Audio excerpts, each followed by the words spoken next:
आइए आपकी मुलाकात करवाते हैं इंजीनियर बीपी बोरासी से, जो वर्तमान में गुना जिले में अधीक्षण यंत्री के पद पर पदस्थ हैं। आप 1992 से लोक निर्माण विभाग में पदस्थ हैं। अपनी 30 साल की नौकरी में बोरासी साहब Madhya Pradesh road development corporation, bridge, police, housing के अलावा अधीक्षण यंत्री, शिवनी अधीक्षण यंत्री गुना सहित विभिन्न पदों को सुशोभित किया। इंजीनियर की समस्याओं को ध्यान में रखते हुए मार्ग निर्माण संबंधित इनकी पुस्तक, जो मध्य प्रदेश में हिंदी में पहली पुस्तक है, लिखी है, जिसका विमोचन लोक निर्माण मंत्री गोपाल भार्गव ने किया। वे पहले इंजीनियर की निर्माण संबंधित आने वाली कठिनाइयों का निराकरण हिंदी में करेगी, जिससे अधिक से अधिक इंजीनियर एवं तकनीकी स्टाफ को लाभ मिल सके। आज हमारी टीम ने बात की अधीक्षण यंत्री बीपी बोरासी साहब से। अधीक्षण यंत्री गुना सहित विभिन्न पदों को सुशोभित किया। इंजीनियर की समस्याओं को ध्यान में रखते हुए मार्ग निर्माण संबंधित इनकी पुस्तक, जो मध्य प्रदेश में हिंदी में पहली पुस्तक है, लिखी है, जिसका विमोचन लोक निर्माण मंत्री गौरव भार्गव ने किया है। वे इंजीनियर की निर्माण संबंधित आने वाली कठिनाइयों का निराकरण हिंदी में करेगी, जिससे अधिक से अधिक इंजीनियर एवं तकनीकी स्टाफ को लाभ मिल सके। आज हमारी टीम ने बात की अधीक्षण यंत्री बीपी बोरासी से। नमस्कार दर्शकों, आज आपकी मुलाकात कराते हैं 54 साल के एक युवा इंजीनियर, जो कि हमारे गुना शहर के अधीक्षण यंत्री पीडब्ल्यूडी हैं, बीपी बोरासी साहब से। बोरासी साहब अपनी 30 साल की नौकरी के बाद सड़क निर्माण की जो CSR टाइप की बुकें आती हैं, उसी दिशा में वो सब अंग्रेजी में हैं, और बीपी बोरासी साहब ने एक सड़क निर्माण के संबंध में दिशा निर्देशों को जारी करते हुए एक हिंदी में बुक जारी की है, जिसे मध्य प्रदेश के पीडब्ल्यूडी मिनिस्टर गोपाल भार्गव ने विमोचित किया है। इस पुस्तक में इंजीनियर्स, जो कि अंग्रेजी भाषा में जिनका पूरा ज्ञान नहीं हो पाता था, अब हिंदी में उसके पूरे पॉइंटों को समझाया गया है, जो कि नीचे के लेवल के इंजीनियर्स लोग हैं या जो कर्मचारी अधिकारी हैं, उन्हें बहुत सहायता प्रदान करें। आइए आपकी मुलाकात कराते हैं अधीक्षण यंत्री पीडब्ल्यूडी गुना बीपी बोरासी साहब से। नमस्कार सर, सिटी चैनल में आपका स्वागत। थैंक यू तरुण, आपको भी बहुत बहुत शुभकामनाएं और नमस्कार मेरी तरफ से। सर, ये आपकी जो बुक है आपने लिखी है, ये इसकी बड़ी चर्चा है वर्तमान में। हिंदी में आपने इंजीनियर्स और नीचे के स्टाफ को एक समझने के लिए पुस्तक उपलब्ध कराई है, लोक निर्माण विभाग या सड़क निर्माण के संबंध में या भवन निर्माण के संबंध में। ये मेरी एक बहुत पुरानी कल्पना थी। मैं अलग अलग डिपार्टमेंट में रहा हूँ, पुलिस हाउसिंग से लगाकर ब्रिज में रहा हूँ, MP रोड डेवलपमेंट कॉर्पोरेशन में रहा हूँ, GMBOT रहा हूँ, फिर उसके बाद मैं सिवनी बालाघाट में ऐसे ही रहा। तो मुझे ये समझ में आया कि मेरे इंजीनियर हैं, यदि उनको हिंदी भाषी क्षेत्र में, यदि अंग्रेजी में जो हमारी रोड बनाने की बुक्स रहती हैं, मोड स्पेसिफिकेशन रहते हैं, और जितनी भी बुक हैं रोड बनाने से संबंधित, वो अंग्रेजी में होती हैं, स्पेसिफिकेशन होते हैं, वो सब अंग्रेजी में होते हैं। यदि क्यों नहीं, यदि मेरे इनको समझाने के लिए इन बुक का हिंदीकरण कर दिया जाएगा, तो मेरे इंजीनियर जो फील्ड में काम करते हैं, उपयंत्री हैं, टाइम कीपर हैं, कॉन्ट्रैक्टर के फील्ड इंजीनियर हैं, वो बहुत अच्छे से इसको समझ लेंगे। समझने के बाद वो काम करने में उनको बहुत सहूलियत मिलेगी, जिससे हमारी कार्य की गुणवत्ता भी नो डाउट बहुत सुधार आएगा, वो समय पर कार्य हो सकेंगे। इस बुक के कुछ कंटेंट मैं आपको बताना चाहूँगा। इस बुक में मैंने 10 चैप्टर रखे हैं। 10 चैप्टर में पहला चैप्टर मेरा देखेंगे तो इसमें जो डामर की सड़क बनती है, डामर की सड़क कैसे बनती है, उसके बारे में मैंने इस चैप्टर को रखा है। दूसरा चैप्टर मेरा जो एक सेकंड हमारी जो कंक्रीट की रोड बनती है, उसके बारे में चैप्टर रखा है। थर्ड चैप्टर भी हमने जो इसमें रखा है कि डामर की जो सड़कें होती हैं, डामर की सड़कों में किस प्रकार से रोड, यदि काम करते करते मानवीय त्रुटि के कारण भी कहीं ना कहीं सड़कों में कुछ प्रॉब्लम आ जाती है, कहीं गड्ढे हो जाते हैं, पेचेस हो जाते हैं, सेटलमेंट आ जाता है, तो क्यों आ जाता है, उसके बारे में मैंने बहुत डिटेल में जाके लिखा है कि गड्ढे भी हो जाते तो क्यों, गड्ढे के सिम्टम पहचानेंगे, सिम्टम है ना, पहचान क्या होती है, वो बहुत इंपॉर्टेंट चीज़ है, वो उसके बारे में। फिर उसके बाद कारण क्या है वो हमें मालूम होना चाहिए, फिर उसका ट्रीटमेंट क्या है, इस टाइप से मैंने बहुत अच्छे डिटेल में जाके उसको समझाने की कोशिश की है। देन उसके बाद सेकंड फोर्थ चैप्टर हमने रखा है इसमें मेंटेनेंस का, कि साल भर में हमारे पीडब्ल्यूडी के इंजीनियर को रोड का संचालन किस प्रकार से करना चाहिए, उसके बारे में बहुत विस्तृत मैंने समझाने की कोशिश की है। पांचवा चैप्टर मेरा इस बुक का लिखा है हमने कि 1 से 4 के बीच में जो हमने काम करेंगे उसको mandatory test performance time to time कैसे उसकी क्वालिटी को चेक करेंगे उसके बारे में मैंने बताया है। छठा चैप्टर बहुत इम्पॉर्टेंट चैप्टर रखा है बुक के लिए मैंने, क्योंकि समय समय पर हमारे फील्ड इंजीनियर हैं, सब इंजीनियर हैं, एसडीओ हैं, उनको शासन के द्वारा समय समय पर जो दिशा निर्देश दिए जाते हैं उसके बारे में नीचे तक ज्ञान नहीं हो पाता है। तो मैंने जो महत्वपूर्ण सर्कुलर हैं जिससे कि हमें डायरेक्ट उसको नॉलेज में होने के साथ कार्य को गुणवत्ता से करवाने में हमें सहायता मिलती है, उसका मैंने संकलन करके उसका ब्रीफ नोट तैयार करके सीनियर ऑफिसर के सर्कुलर लगा दिए हैं, जिससे कि एक ही जगह उनको सर्कुलर मिल जाए और कार्य करने में गुणवत्ता में बहुत इम्पॉर्टेंट है। क्योंकि इंजीनियर हूँ, इंजीनियर के नाते मैंने बहुत सड़कें बनाई है। तो क्या है कि जब तक हम साइट हमारी रोड बनाने पर हम ठेकेदार को फ्री हैंडेज फ्री साइट नहीं देंगे, जब तक कार्य हमारा नहीं हो पाएगा। तो प्री कंस्ट्रक्शन एक्टिविटीज़ के नाम से मैंने चैप्टर दिया है कि जिससे कि हमारे इंजीनियर को यदि लैंड एक्विजिशन की कार्रवाई करनी है तो कैसे करनी है, उसके बारे में मैंने पूरी लैंड एक्विजिशन की धाराएं से लगाकर सबके बारे में डिटेल दिया है। म्यूचुअल कंसेंट से ज़मीन को कैसे लेंगे उसके बारे में मैंने लिखा है।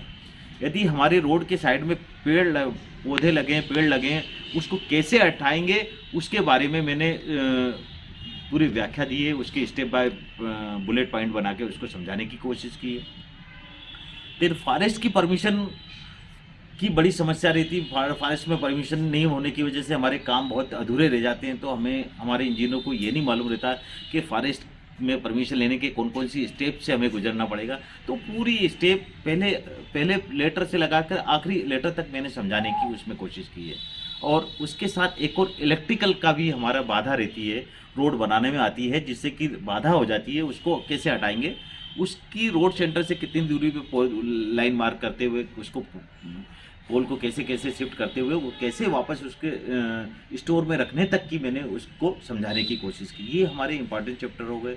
लेकिन आज तुम्हें बताऊंगा कि हमारे प्रदेश में या भारतवर्ष में हम लोगों ने बहुत अच्छी सड़कें बनाई है। सड़कें बनाने के साथ वाहन भी बहुत अच्छी गति से आने लग गए हैं, जिससे स्पीड होने की वजह से कोई कभी कभी मानवीय त्रुटि के कारण भी बहुत एक्सीडेंट हो जाते हैं। तो उसको धीरे धीरे यदि 3 साल में ज़्यादा 10 एक्सीडेंट होना या 5 लोगों की डेथ होने वाले पॉइंट को ब्लैक स्पॉट कहते हैं। तो उसके ब्लैक स्पॉट 2 तरीके से रेक्टिफिकेशन किए थे, शॉर्ट टर्म रेक्टिफिकेशन और लॉन्ग टर्म। उसकी परिभाषा को भी मैंने बहुत अच्छे से समझाया है। अभी हमने बताया कि वाहनों की गति भी तेज हो गई और हमारा रोड भी अच्छा हो गया, ट्रैफिक भी बढ़ गया। तो वाहनों की गति को कैसे सीमित करते हुए हम ओरिजिन से डेस्टिनेशन तक हमारा रोड यूज़र बहुत अच्छे से चला जाए, किसी को भी टकराया नहीं, उसके बारे में ट्रैफिक काल्मिंग मेजर हमने 9th चैप्टर रखा है इसमें। लेकिन इसके बाद ये मेरी बुक कंप्लीट होते होते मुझे लगा कि इसमें और भी कुछ छोटी छोटी चीज़ मेरे को डालना चाहिए, जैसे कि मेरे इंजीनियर को मिलना चाहिए। मेरे मन में जैसे भाव थे, तो एक मिसलेनियस चैप्टर भी बनाया। जैसे मैंने इसमें ट्रांजिशन स्लैब के बारे में भी बहुत ज़रूरी है, ट्रांजिशन स्लैब कैसे डलती है, कंक्रीट रोड और डामर के बीच में ट्रांजिशन स्लैब, टर्मिनल स्लैब कहाँ डलती है, उसके बारे में लिखा। वाइट टॉपिंग आ गया है, उसके बारे में कंक्रीट की रोड को चौड़ीकरण कैसे करते हैं उसके बारे में लिखा है। आजकल कंक्रीट की रोड के ऊपर बीसी करने का है, उसके बारे में भी मैंने इसमें लिखा है। देन इसके बाद एक कंक्रीट जो मोड़ आते हैं, जो मैंने ट्रैफिक का रोड सेफ्टी की बात कर रहा हूँ, तो सेवरान बोर्ड एक इम्पॉर्टेंट पैरामीटर होता है। तो टर्निंग पे लगते हैं रोड, तो उसमें कितनी दूरी पे लगना चाहिए उसकी टेबल मैंने लगा दी है। हैजार्ड बोर्ड के बारे में लिखा दिया है।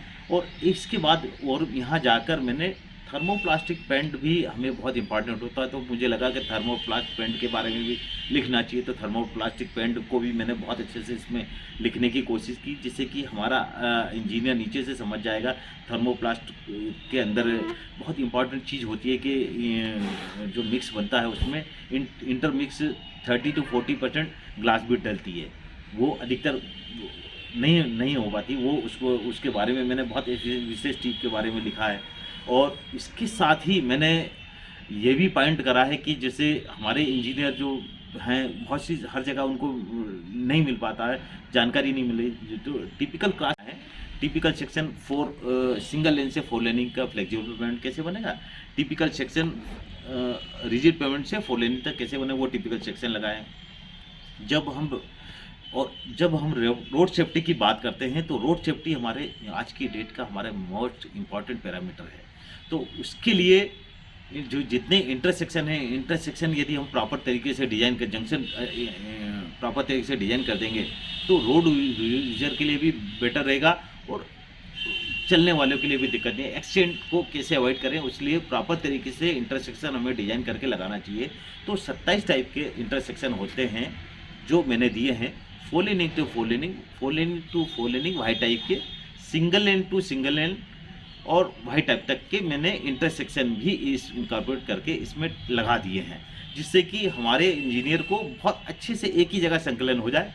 और रोड फर्नीचर के बारे में भी मैंने इसमें लगा दिए कि कहाँ कब कौन कौन से चिन्ह लगाने पड़ते हैं रोड पे, वो भी लगा दिए।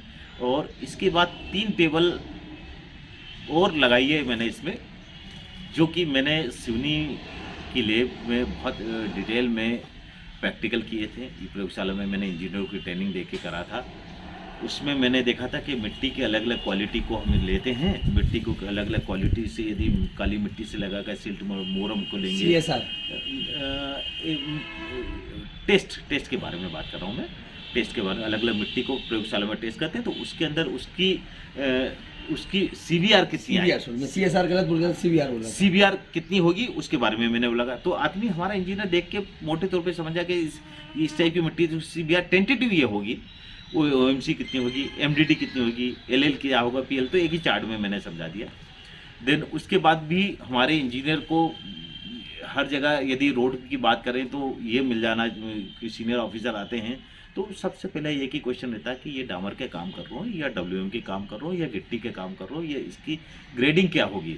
तो हमने एक इसमें चार्ट लगा दिया है, 2 चार्ट लगा दिए हैं।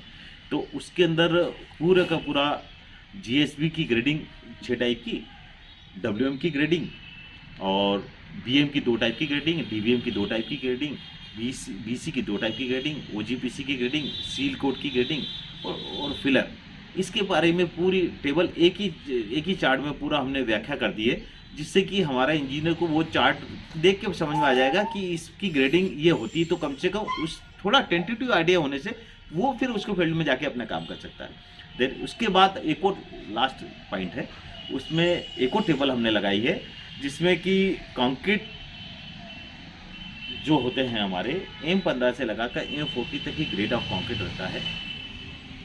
तो मोटे तौर पे M15 से लगाकर M40 तक की ग्रेड में मिनिमम कितनी सीमेंट होगी, एक आइडियल लेवल पे कितनी होगी, उसका वाटर सीमेंट रेशियो क्या होगा, उसका कंक्रीट कितना होगा, गिट्टी कितनी होगी, सैंड कितनी होगी, और इस प्रकार से एक टेबल में लगा दिया। ये तीनों टेबल मैं बोल रहा हूँ, इसका मतलब ये 100% परफेक्ट नहीं है, इसको पर एक टेंटेटिव बात है।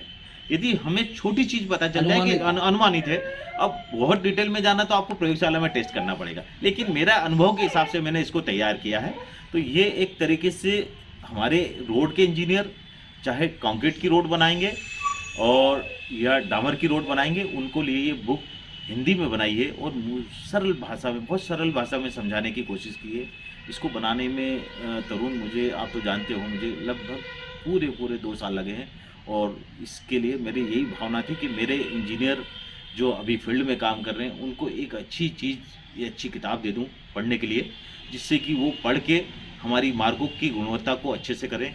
जिससे कि मैंने, हाँ, इसमें एक पॉइंट हमने और कि जब मैंने बुक की डिटेल में स्टडी की तो ये भी है कि ठेकेदार से यदि हमें क्वालिटी से बात करना है तो उससे कैंप की बात करनी पड़ेगी, प्रयोगशाला लगाने की बात करनी पड़ेगी, उसको ट्रायल लेंथ बनाने की बात करेगी, ट्रायल लेंथ के अकॉर्डिंगली उस पर जो मैंडेटरी टेस्ट है उसको टेस्ट लगाने के बाद उसकी गुणवत्ता चेक करने के बाद ही हमें मूल काम करवाने चाहिए, जिससे कि हम पूरी लैब तैयार हो जाए और फील्ड इंजीनियर हो जाए, तो हम जो भी काम करेंगे क्वालिटी से होगा। नो डाउट इस बुक के आने से हमारे इंजीनियर को बहुत पढ़ने पर बहुत सहूलत मिलेगी, ऐसी आशाओं के साथ।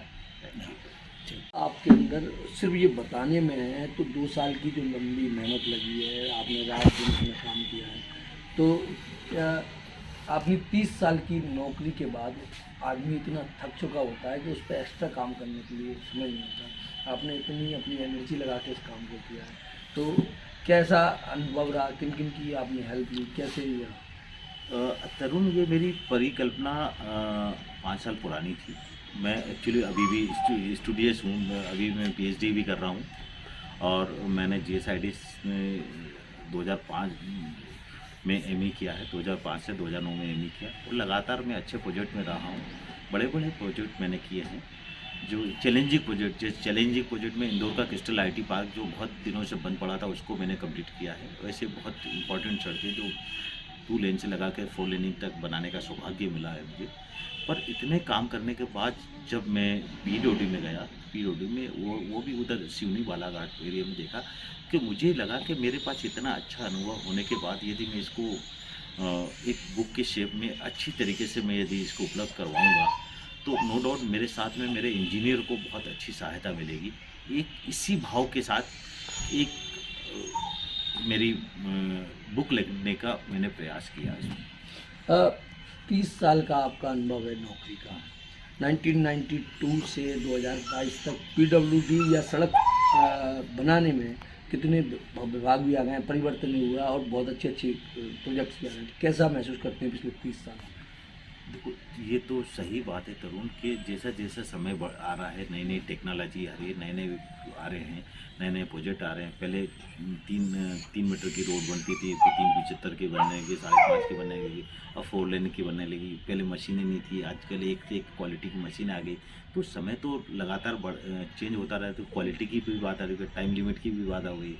तो नो डाउट आज के परिवेश में फास्ट लाइफ हो गई है, फास्ट क्वालिटी से काम करने का समय आ गया है। तो उस परिवेश में तो समय तो बहुत अच्छा है, आज की परिस्थिति में जो बहुत अच्छा है नो डाउट। विकास का जो मापदंड है वो सड़क, ऐसा माना जाता है पुराना काल भी जो है क्योंकि लगातार चेंज हुआ। पहले जल मार्ग से, आज पुराने समय में लोग जल मार्ग से चलते थे, अभी ये माना जाता है कि सड़क जहाँ पहुँच गई वहाँ विकास आ जाएगा। तो आप इसको कैसा महसूस करते हैं, क्या आपका अनुभव है इसको? नहीं, ये बात सही बोल रहे हो कि हम जहाँ सड़क पहुँच गई विकास हो जाएगा, ये बिल्कुल सही बात है। जहाँ हम दूर दराज एरिया में भी गए हैं, मैं ट्रैक्टर पे बैठ के भी ऐसे काली मिट्टी के क्षेत्र में गया हूँ कि बेचारी महिलाएं जा नहीं पाती थी। उनको यदि वो सोचो कि उनको बारिश में वो कैसे वहाँ आते हैं, मूल रोड पे कैसे आएंगे, मूलभूत सुविधा के लिए कैसे आएंगे।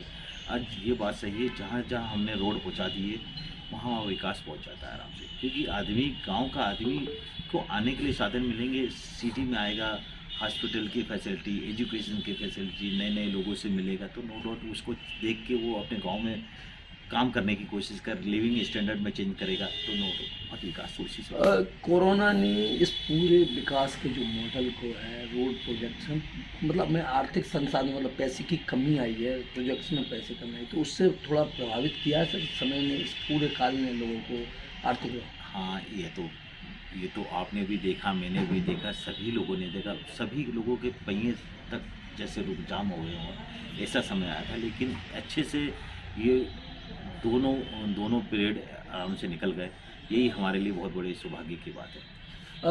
सर एक अच्छे आप स्पोर्ट्समैन हैं, बैडमिंटन बहुत अच्छी खेलते हैं, और जो उम्र है और जो उत्साह आपके अंदर है, मैं उससे बहुत प्रभावित हूँ। मैं खुद व्यक्तिगत रूप से आपके उस उत्साह से, उस स्पोर्ट्समैन स्पिरिट से, और काम करने की जो अदम्य इच्छा शक्ति आप में, जो आपने बुक बनाई, मैंने उसमें आपको बहुत करीब से देखा, तो कैसे इतना उत्साह जनरेट कर पाते? उत्साह के लिए तो यार ये तो मान के चलो कि फैमिली का भी बहुत बड़ा योगदान रहता है। हमारी श्रीमती जी की बात मान लें, बच्चों की बात मान लें, या सभी के परिवार के साथ मान लें, जैसा अपना सर्कल देखो, उत्साह के साथ में आपको एक मोटे तौर की बात कहूँ कि जैसा आपका सर्कल रहेगा, जैसे आपके वो होंगे, आपके साथ ही रहेंगे, वो साथ में परिवार का जैसा माहौल रहेगा वैसा कुछ हो जाएगा। जैसे मेरा बेटा भी कंटिन्यू, हम दोनों यहाँ रहते हैं, दोनों पढ़ाई करते रहते हैं, बेटा भी यूपीएससी की तैयारी कर रहा, मैं भी उसके साथ लगा देता हूँ। एक उत्साह तो इसी टाइप से है। नहीं, वो एक्चुअली कितने पुराने लोगों को मैं जानता हूँ, लगभग इंसान थक के इस बात में लग जाता है कि बच्चों की शादी हो जाए, व्यवस्थित हो जाए, और अपना आराम से जो काम उस पर है वो उसी को ज़्यादा समझता है। आपके अंदर एक उत्साह है, आप बैडमिंटन भी खेलते हो तो उसमें बहुत दम लगा के पास जीतने के लिए 54 साल की उम्र तो जस्ट यंग टाइप की है। यदि अमेरिका में चला है तो 70-80 साल ये तो एज तो कुछ होती नहीं है। तो अब हमारी एज तो 100 साल की है ना, तो अभी तो मिडिल बर्थ पे ही आए ना अभी तो अभी तो हमें कम से कम 25 साल तो बिल्कुल ऐसी ऊर्जा के साथ हमें काम करने की आवश्यकता है। किस किस को स्पेशल थैंक्स देना चाहेंगे इस बुक में आप? हाँ, ये आपने बहुत अच्छा क्वेश्चन किया। इस बुक में सबसे इम्पोर्टेंट रहे कि जैसे हमने इस बुक में सतीश गर्ग साहब हैं, सतीश गर्ग साहब हैं जो इंदौर में पीरियोडिक के मुख्य अभियंता रहे हैं। उनको बहुत अच्छा थैंक यू। उन्होंने टेक्निकल रूप से उन्होंने काफ़ी इसमें मेरे को सहयोग दिया है। कभी बहुत सी मौत की बुक का हिंदीकरण करना, फिर उसके बारे में डिटेल में डिस्कशन करना, उसमें उन्होंने काफ़ी अच्छा मुझे सहयोग दिया है। देन उसके बाद अभी श्री गौतम सिंह साहब हैं जो मंदसौर कलेक्टर हैं, उन्होंने प्री कंस्ट्रक्शन एक्टिविटीज़ को कैसे डेवलप करते हैं उसके बारे में, लैंड एक्विजिशन की कार्रवाई के बारे में उन्होंने बहुत अच्छे से मुझे से ब्रीफ करके उन्होंने उसमें अच्छे नोट्स को तैयार करवाने में मदद की थी। और श्री सुनील अग्रवाल साहब हैं जो CCF हैं, भोपाल बैठते हैं, फॉरेस्ट की परमिशन को कैसे कैसे लेते हैं उसके बारे में उन्होंने मुझे बहुत अच्छे से गाइड किया था। उन्होंने उनको मैंने नोट्स बना के दिए, फिर उन्होंने जो भी कट शार्ट करके उन्होंने डेवलप करके मुझे दिए।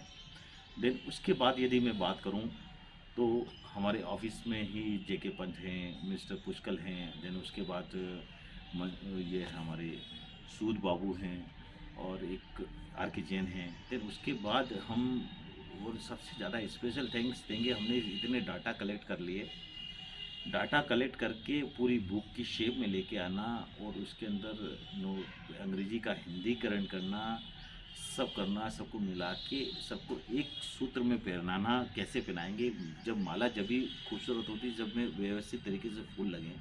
जिस प्रकार से हमने चैप्टर 10 बनाए हैं उसको व्यवस्थित तरीके से लगें, उसको पहनाने का काम, धागे में पिरोने का काम जो किया है श्री सतीश चंद्र चतुर्वेदी जी ने किया है। वो मैं उनको विशेष तौर पे स्पेशल थैंक्स दूंगा कि उन्होंने मुझे दो या तीन बार मैंने इसमें करेक्शन निकाल के दिए, पर उन्होंने कभी ऐसा नहीं बताया कि यार इसमें मैं नहीं कर पाऊँगा। उन्होंने बड़ी मेरे से भी ज़्यादा उत्साह, वो तो मेरे हिसाब से 60-65 के होंगे, तो भी उनमें इतने उत्साह के उनको यही लगन थी कि बोरासी साहब आप ये काम करो, ये बहुत अच्छी बात है, लोगों के लिए कर रहे हो तो मेरे लिए बहुत अच्छी बात है। तो स्पेशल थैंक्स में सतीश चतुर्वेदी साहब को धन्यवाद। ये BP बोरासी साहब हमारे अधीक्षण यंत्री हैं और अभी कह रहे हैं कि अभी तो आधी उम्र बची है, 25 साल और मैं इसी उत्साह से काम करूंगा। जीवन में लगभग 100 सालों तक वो अपने इसी उत्साह से काम करें और अपने जो अनुभव हैं वो लोगों के साथ बांटें और लोक निर्माण विभाग को और ऊंचाइयों पर ले जाएं। धन्यवाद सर आपका। थैंक यू धन्यवाद।